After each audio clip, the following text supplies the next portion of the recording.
네, 오늘 역대하 29장의 말씀은 이제 앞에 29장 앞쪽에 히스기야가 왕이 되고 이제 히스기야 왕이 성전을 깨끗게 하고 또 성전을 보수하며 또한 성전을 정결케 한 이후에 하나님 앞에 제사를 드리는 장면이 기록되어 있습니다. 히스기야 왕에 대해서 우리가 앞에서 살펴보았지만 잠시 요약을 하고 넘어가도록 하겠습니다. 히스기야 왕은 누구입니까?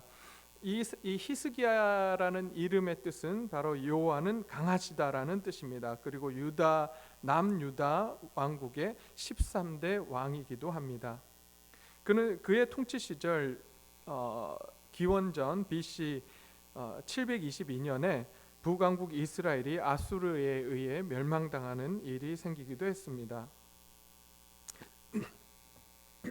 그의 행적을 보게 되면 더럽혀지고 망가진 성전을 보수하고 정화하는 그러한 일을 했고, 또한 성전문을 열고 예배를 회복시키는 일을 했습니다. 또한 하나님 앞에 병이 걸렸을 때 하나님 앞에 간구함으로써 15년의 생명을 연장받은 그러한 왕이기도 합니다. 성경의 평가는 그의 조상 다윗의 행실과 같이 여호와 보시기에 정직하게 행하였다라고 지금 말씀하고 있습니다. 이런 히스기야 시대에 왜 성전 정결하는 그러한 일이 필요했을까? 우리는 앞에 29장 앞쪽에서 이미 보았는데요. 그 이유는 무엇이냐면 아버지 아하스의 범죄로 인해서 이 이스라엘 남유다 땅에 하나님을 섬기지 못하고 이방신을 섬기고 또한 성전이 더럽혀지는 일들이 있었습니다. 이 아버지 아하스는 이방인들의 가증한 일을 행했다라고 28장 1절에서 4절 말씀을 보면 그렇게 나옵니다. 그 가증한 일이 무엇이냐면 살아있는 자녀를 번제로 드리는 그러한 아주 가증스러운 일을 행했다라고 말씀하고 있습니다. 뿐만 아니라 28장 22절을 가게 되면 이방신들이 자기가 섬기고 있는 하나님보다 더 크다라고 생각하며 이방신의 제단을 세우고 이방신을 섬기는 그러한 일이 있었음을 또한 보게 됩니다. 이렇게 히스기야의 아버지인 아하스는 하나님을 제대로 몰랐습니다. 하나님을 알지도 못했고 그에게 있어서 하나님은 그냥 농경신, 목축의 신, 그리고 지역적인 신으로서밖에 느껴지지 않았던 것입니다. 그래서 전쟁에서 승리한 나라의 어떤 신들을 섬기려고 이방 신들을 끌어오고 이방 신의 제단을 만들고 백성들과 함께 그 이방 신을 섬겼던 그러한 사람이었습니다. 이방 나라의 문화를 더 좋게 봤으며 그 이방 나라의 문화를 쫓아갔던 그러한 사람이었던 것입니다. 그러기에 그 결과 성전은 부서지고 백성은 이방신을 섬기는 결과를 낳게 되었습니다. 이러한 상황 속에 히스기야가 왕이 되었을 때에 성전을 정결케 하고 백성들을 하나님 앞으로 돌아오게 하기 위해서 한 가지씩 행하고 있는 모습을 보게 됩니다. 그 첫 번째로 성전을 정결하게 한 것입니다. 성전 정결 이후에 히스기야 왕은 성읍들의 귀인들과 함께 이제 하나님 앞에 하나님의 전에 올라가게 됩니다. 여기서 귀인들이라고 하면 국가의 지도자들 혹은 방백들을 이야기합니다. 그들과 함께 하나님 전에 성전에 올라갑니다. 그리고 성전에 올라가서 번제를 드리고 속죄제를 드리게 됩니다.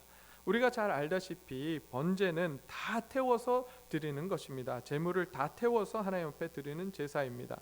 그 의미가 무엇이냐면 번제의 의미는 속죄와 헌신과 순종에 있습니다.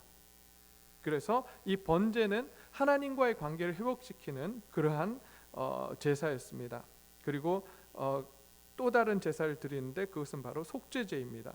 이 속죄제는 백성들 사이에 화목을 의미하는 그러한 제사입니다. 하나님과의 관계도 회복시키고 또한 뿐만 아니라 백성들 간의 무너진 관계들도 지금 회복시키겠다라고 하는 그러한 의미로 이 히스기야는 하나님 앞에서 번제와 속죄제를 드리게 됩니다. 그리고 나서 이제 그 모든 제사를 번제와 속죄제를 마치고 그들이 정결하게 되었을 때 하나님 앞에 백성들이 무엇을 갖고 나오냐면 화목제물과 감사제물을 가지고 나오게 됩니다. 그래서 그들이 이제 하나님 앞에서 백성들 모두가 하나님 앞에서 감사하고 구원의 기쁨을 누리는 그러한 시간을 가지게 됩니다. 히스기야가 지금 오늘 이 본문을 통해서 하려고 했던 것은 무엇이냐면 성전 정결 이후에 하나님과의 관계 회복, 그리고 백성들 간의 관계 회복을 이루려고 한 것입니다. 그 일을 이루기 위해 히스기야 자신과 지도자들을 먼저 하나님 앞에 불러 모읍니다. 그리고 지도자들이 먼저 정결케 되기를 소원했고, 그 지도자들이 하나님 앞에서 정결케 되었을 때 이 모든 일들을 또 백성들로 또한 끌고 가는 그러한 일들을 보여줍니다. 그렇게 했을 때 하나님 앞에서 그들은 감사를 드릴 수 있었고, 하나님 역시도 그들에게 큰 은혜를 주게 되는 것을 보게 됩니다.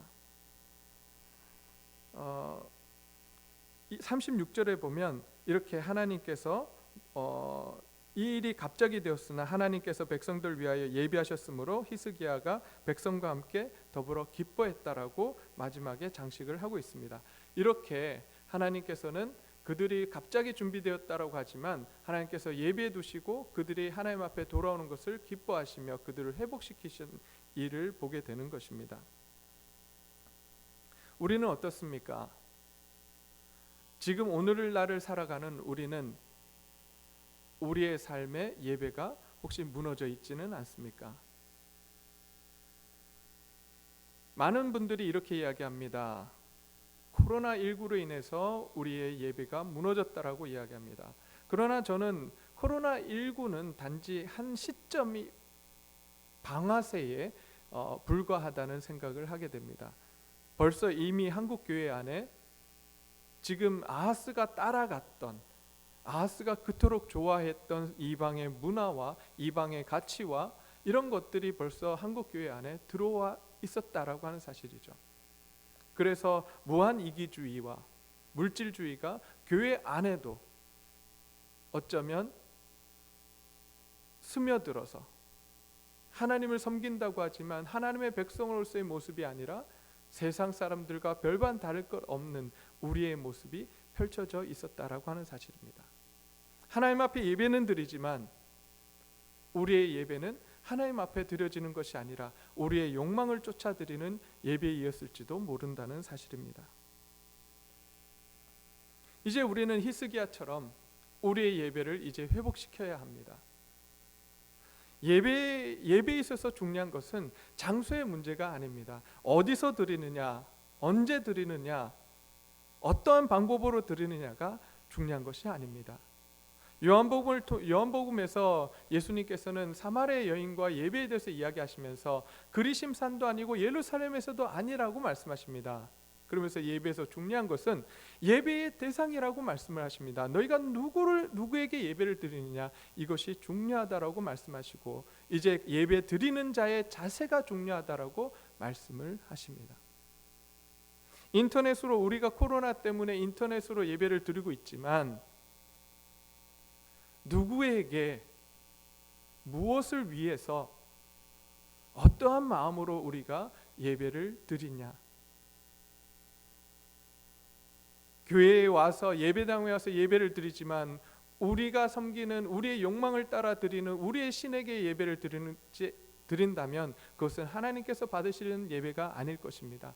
오히려 집에서 예배를 드린다 할지라도, 이러한 상황 속에서 인터넷을 통해서 집에서 예배를 드린다 할지라도 오히려 이 상황 속에서 우리가 하나님 앞에 우리를 만드신, 이 천지 만물을 만드신 창조하신 창조주 하나님 앞에 우리를 구원하신 하나님 앞에 나아가 우리의 모든 것을 내려놓고 하나님 앞 우리의 정성과 우리의 모든 것을 다 드리는 예배를 드린다면 하나님께서 우리의 예배를 받아주실 줄 또한 믿습니다. 근데 이러한 예배는 어디에 근거를 두고 있냐면 하루하루의 삶에 근거를 두고 있습니다. 우리가 하루의 삶을 어떻게 살아내는가, 우리의 평소의 삶과 현실의 삶과 밀접하게 연관되어 있다라고 하는 것이죠. 그러기에 오늘 하루 우리가 이 새벽에 하나님 앞에 예배를 잘 드리기 위해서라도 오늘 하루를 잘 살아내는 귀한 동네제일교회 성도님들과 제가 되기를 소원합니다. 이것이 필요합니다. 하나님 앞에서 예배를 잘 드리고 또 일상으로 돌아가서 하나님 말씀대로 살아내려고 하는 무단한 노력들, 그리고 다시 그 노력들이 실패로 돌아갔을 때 그 실패한 마음을 가지고 하나님 앞에 돌아와서 다시금 하나님 앞에 회개하고 하나님께서 주시는 능력을 받아 돌아가는 그러한 일들이 우리에게 필요한 것입니다. 우리의 눈이 어디를 향하고 있는지, 우리의 마음이 어디를 향하고 있는지 우리는 다시 한번 우리 자신들을 돌아보는 귀한 시간이 되기를 소원합니다. 우리의 눈이 아하스처럼 세상 가치나 세상을 향하는 것이 아니라 히스기야처럼 하나님을 향하고 하나님의 백성들을 향하는 그러한 귀한 눈과 마음들이 되기를 소원합니다. 우리 이 시간 그렇게 하나님 앞에 우리의 눈과 마음이 향해질 수 있도록 기도하는 귀한 시간이 되기를 소원합니다. 이 시간 제가 기도하고 자유롭게 기도하는 시간을 갖도록 하겠습니다. 함께 기도하시겠습니다. 하나님, 그렇습니다. 어쩌면 우리의 예배가 이미 코로나 이전부터 무너져 있었는지도 모르겠습니다. 하나님께 예배 드린다고 나왔지만 우리의 욕망을 채우기 위해서 예배를 드리고 나 하나 잘 되기 위해서 하나님 앞에 나와 기도했는지도 모르겠습니다. 이제 우리가 온전히 우리의 눈을, 우리의 마음을 하나님에게 향하기를 소원합니다. 그래서 정말 하나님이 원하시는 그 기도를 우리가 하길 원하고 하나님이 원하시는 그 일들을 우리가 하루하루의 삶 속에서 순종의 삶을 살아내는 귀한 동네제일교회 성도님들과 제가 되기를 소원해 봅니다. 하나님 함께하여 주시옵소서. 그렇게 살아가려고 애쓰고 힘쓰는 우리 동네제일교회 성도님들의 삶 가운데 하나님 함께하여 주시고 하나님의 놀라운 능력과 은혜와 사랑으로 더딥혀 주시기를 소원합니다. 감사를 드리며 예수님의 이름으로 기도드립니다.